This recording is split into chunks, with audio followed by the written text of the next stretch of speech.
নমস্কার, দেখছেন talk to Bangla. আমি অভিষেক রয়েছে আপনাদের সাথে। এই মুহূর্তে যে খবর নিয়ে উপস্থিত হয়েছি, ইরান এবং ইসরায়েলের যুদ্ধে ভারতবর্ষের ক্ষতি যে হবে সেটা একদম অবশ্যম্ভাবী ছিল, এবং ভারত যেভাবে ইসরায়েলের পাশে গিয়ে দাঁড়িয়েছে সেই জায়গা থেকে এই মুহূর্তে ভারতের উদ্দেশ্যে রীতিমতন একটা বড় সড়ো স্টেপ গ্রহণ করেছে ইরান, এবং সেটা হচ্ছে স্টেট অফ হরমুজ। সেই যে প্রণালী, সেই হরমুজ প্রণালীটাকে সম্পূর্ণভাবে বন্ধ করে দিয়েছে ইরান। এবং সেখান দিয়ে কি হতো বলুন তো, সেখান দিয়ে তেল আসতো, ভারতের যে তেল লাগে সেই তেল সেখান দিয়ে পাস করতো। এবং আপনাদেরকে জানাই এই মুহূর্তে ভারতবর্ষের অবস্থা অত্যন্ত শোচনীয় তেল সরবরাহের দিক থেকে।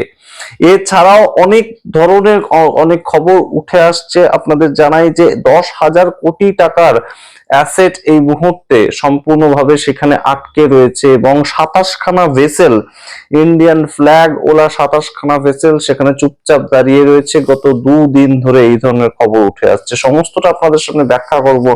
কোন পর্যায়ে এই মুহূর্তে ভারতবর্ষের সরকার একটা ডিসিশন নিল, এবং কিসের ভিত্তিতে সেই ডিসিশন এই মুহূর্তে তারা গ্রহণ করে সম্পূর্ণ ভারতবর্ষকে, ভারতবাসীদেরকে একদম বিপদের মুখে ঠেলে দিল, সত্যি আমাদের জানা নেই। তবে যা খবর উঠে আসছে আপনাদের সামনে রাখবো। তার আগে অবশ্যই টক টু বাংলা ইউটিউব চ্যানেলটিকে সাবস্ক্রাইব করবেন। এই মুহূর্তে ইরানের যে আসার পথটা, ইরান দিয়ে যে ভারতবর্ষে আসার পথটা, সেই যে জলপথ, সেখানে স্টেট অফ হরমুজ সেই প্রণালীটাকে সম্পূর্ণভাবে ইরান আটকে দিয়েছে ভারতের জন্য। এবং আপনাদেরকে জানাই যে এই পরিস্থিতিতে ভারতবর্ষের পেট্রোলিয়াম মিনিস্টার হরদীপ পুরী, যার নাম এপস্টিন ফাইলে এসেছিল, তাই নিয়ে অন্যান্য প্রসঙ্গ, কিন্তু তিনি এখনো পর্যন্ত, যেহেতু ভারতবর্ষের পেট্রোলিয়াম মিনিস্টার, তার কাছ থেকে একটা স্টেটমেন্ট অবশ্যই এসেছে, এবং সেই স্টেটমেন্টে হরদীপ পুরী বলছেন যে কোনো অসুবিধা নেই, ভারতবর্ষের যথেষ্ট তেল নাকি জমানো রয়েছে। কিন্তু সেখানে সূত্র মারফত যা খবর এখন চালানো হচ্ছে, বিভিন্ন জায়গায় উঠে আসছে যে খবর মাত্র 25 দিনের আর তেল ভারতবর্ষের কাছে জমানো রয়েছে, এবং 25 দিন পরবর্তীতে ভারতবর্ষ কার কাছ থেকে তেল কিনবে তার কোনো নিশ্চয়তা নেই। এই খবর অবশ্যই এই মুহূর্তে চিন্তাজনক, উদ্বেগজনক। তার কারণ কয়েকদিন আগে এই মুহূর্তে বিরোধীরা যে প্রশ্নটা তুলছেন, তাহলে হরদীপ পুরী মিথ্যে বললেন কিসের ভিত্তিতে? তার কারণটা কি, যে কয়েকদিন আগে যখন বাজেট অধিবেশন চলছিল, তখন হরদীপ পুরী বলেছিলেন ভারতবর্ষের কাছে 74 দিনের মতন তেল জমানো রয়েছে। এবং এখনো হরদীপ পুরী যে কথাই বলছেন, কিন্তু সূত্র মারফত যে খবর বাজারে ঘুরে বেড়াচ্ছে, মাত্র 25 দিনে তেল সঞ্চয় করা রয়েছে ভারতবর্ষের কাছে। তারপরে আর তাদের কাছে তেল কেনার মতন কোনো জায়গা নেই। তেল কেনার মতন বলতে তেল আসার মতন কোনো জায়গা নেই। এবং এই যে স্টেট অফ হরমুজটাকে সম্পূর্ণ বন্ধ করে দিয়েছে ভারতবর্ষের জন্য, সেটা কিন্তু ইরান করেছে সম্পূর্ণভাবে। ভারত যেহেতু ইসরায়েলের পাশে দাঁড়িয়েছে, এবং যেখান থেকে প্রশ্নটা তুলছে বিরোধীরা যে কেন ইরান এবং ইসরায়েলের যুদ্ধকালীন পরিস্থিতিতে প্রধানমন্ত্রী গিয়েছিলেন ইসরায়েলে, এবং ইসরায়েলে গিয়ে তিনি গত সপ্তাহে সম্পূর্ণভাবে বলে এসেছেন যে আমরা ইসরায়েলের পাশে দাঁড়িয়ে আছি, যেখানে ইরান সারা জীবন ধরে কিন্তু ভারতবর্ষের একদম বন্ধুস্থানীয় একটা দেশ হিসেবে থেকেছে। পাকিস্তান বিরোধিতা করার ক্ষেত্রে ইরান ভারতের পাশে দাঁড়িয়েছে, কাশ্মীর প্রসঙ্গে ভারতের পাশে দাঁড়িয়েছে ইরান। সেই জায়গাগুলোর ক্ষেত্রে কেন এই মুহূর্তে ভারতবর্ষ সমস্ত কিছু ভুলে গিয়ে এই যে ইসরায়েলকে সাপোর্ট করলো? শুধুই কি ডোনাল্ড ট্রাম্পকে খুশি করার জন্য? এই প্রশ্ন এই মুহূর্তে তুলছেন বিরোধীরা। এবং আপনাদেরকে জানাই যে মাঝখান থেকে যে 49 দিনের তেল, সেটা কোথায় গেল সেই প্রশ্ন এই মুহূর্তে উঠছে। 49 দিন হিসেবটা কিসের ভিত্তিতে যে 74 দিনের তেল রাখা আছে? হরদীপ পুরী বলেছিলেন বাজেট অধিবেশনের প্রথম অধ্যায়, এবং এই মুহূর্তে সূত্র মারফত খবর 25 দিনের মাত্র তেল রয়েছে। তাহলে 49 দিনের তেল গেল কোথায়? এই প্রশ্ন এই মুহূর্তে উঠছে। এবং অন্যদিকে আপনাদের মনে রাখতে হবে, রাশিয়ার থেকেও কিন্তু তেল এই মুহূর্তে ভারত কিনতে পারবে না। তার কারণ ট্রেড ডিল যেটা করেছে আমেরিকার সঙ্গে, সেখানে তারা এই কথা দিয়ে এসছে যে আমরা রাশিয়ার থেকে তেল কিনবো না, এবং তার পরিবর্তেই ভারতের উপর 18% ট্যারিফ চাপানো হয়েছে। যদি এই মুহূর্তে সম্পূর্ণ আবারও রাশিয়ার থেকে ভারত তেল কেনা শুরু করে দেয়, তাহলে কিন্তু অবশ্যই যে চাপটা তৈরি হবে, ভারতবর্ষের বাণিজ্য ক্ষেত্রে আরো 25% ট্যারিফ যুক্ত হয়ে যাবে আমেরিকার কথা অনুযায়ী, ট্রেড ডিলের কথা অনুযায়ী।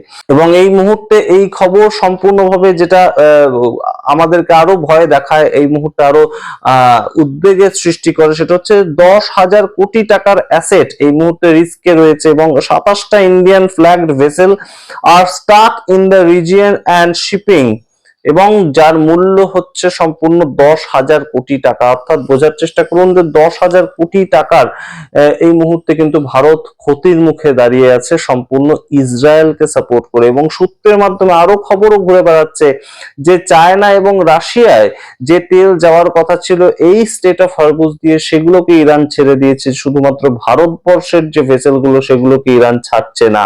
আপনারা বোঝার চেষ্টা করুন, সম্পূর্ণ বিষয়টা কিন্তু এই মুহূর্তে কূটনৈতিক জায়গায় দাঁড়িয়ে আছে। ইরান দেখছে তাদের পাশে কারা আছে, ইরান দেখছে তাদের পাশে কারা নেই।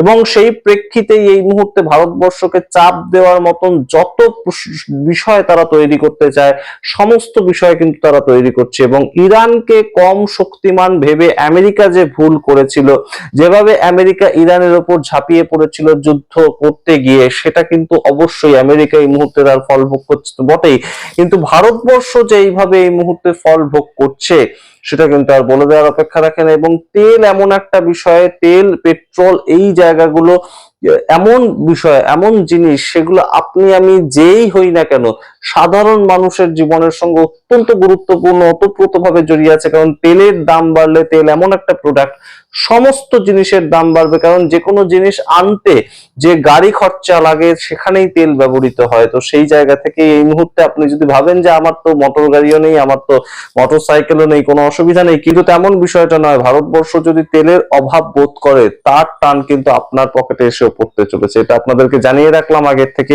যেটা আরো চিন্তার বিষয়, সেটা হচ্ছে যে চায়না এবং রাশিয়া যেখানে সম্পূর্ণ খোলাখুলি ভাবে ইরানকে সাপোর্ট করলো, এবং ইরান এবং ইসরায়েলের যে যুদ্ধটা সেখানে কেন আমেরিকা ঢুকেছে এই প্রশ্নটা নিয়ে তারা জাতিসংঘে পর্যন্ত গেল, সেখানে ভারতবর্ষের স্ট্যান্ড পয়েন্টটা কি সেটাও কিন্তু ভারতবর্ষ ক্লিয়ার করেনি। ভারতবর্ষ কার সপক্ষে দাঁড়িয়ে আছে সেটার একমাত্র অফিসিয়াল স্টেটমেন্ট যুদ্ধ শুরু হওয়ার আগে নরেন্দ্র মোদীর কথা অনুযায়ী ইসরায়েলের সংসদে দাঁড়িয়ে নরেন্দ্র মোদী বলেছিলেন we are standing with Israel. এইটুকুই কিন্তু বক্তব্য। যুদ্ধ শুরু হওয়ার পর দেশের কি অবস্থান নরেন্দ্র মোদী বা নরেন্দ্র মোদী সরকার এখনো পর্যন্ত জানায়নি।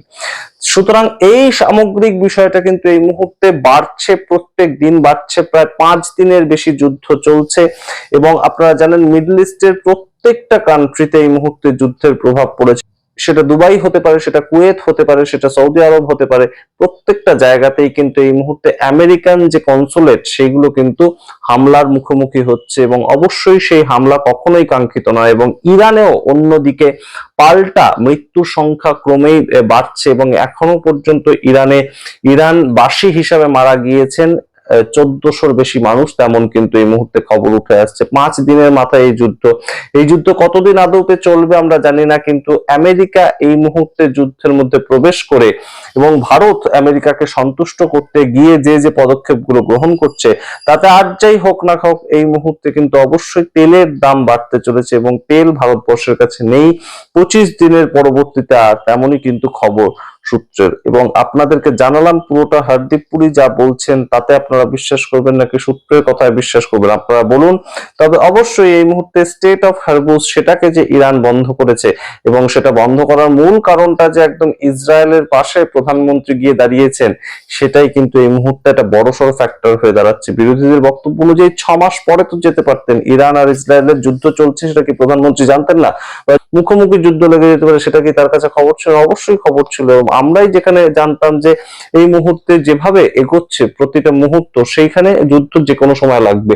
তো সেখানে কেন হঠাৎ করে দেশের প্রধানমন্ত্রী গেলেন ইসরায়েলে, এই প্রশ্ন ওঠে এই মুহূর্তে। এবং অবশ্যই এই প্রশ্ন রাখলাম আপনাদের সামনে। আপনারা আপনাদের মতামত কমেন্ট বক্সে কমেন্ট করে দেখতে থাকুন। টক টু বাংলা, অবশ্যই টক টু বাংলা ইউটিউব চ্যানেলকে সাবস্ক্রাইব করুন এবং অবশ্যই ছড়িয়ে দিতে ভুলবেন না আমাদের টক টু বাংলা ইউটিউব চ্যানেলকে।